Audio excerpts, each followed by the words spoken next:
अस्सलाम वालेकुम।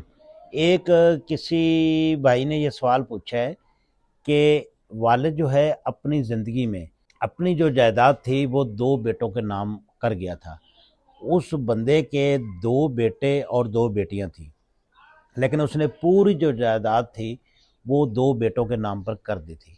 अब जब वालिद वफ़ात पा गया है तो जो बेटियां हैं वो अपना हिस्सा ले सकती हैं या नहीं।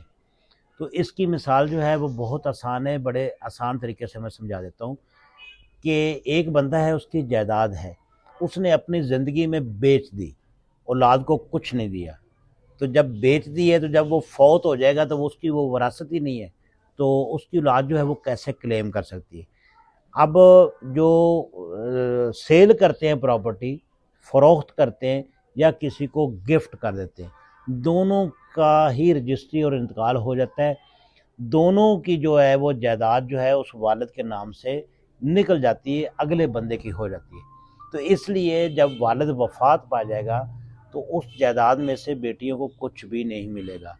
एक इसमें शर्त हो सकती है, एक सूरत में जो है बेटियां हिस्सा ले सकती हैं, अगर वालिद के साथ कोई धोखा हुआ हो, कोई फ्रॉड हुआ हो, जाली उसके अंगूठे लगे हों, या उसमें कोई ऐसी जालसाजी साबित हो जाए कि ये धोखे के साथ या गलत बयानी के साथ उन बच्चों ने अपने नाम करवाया है, तो वो हिब्बा जो है अदालत जाकर वो तोड़ सकती है। अदालत में आप जाएंगे तो अदालत उसको ख़त्म कर सकती है।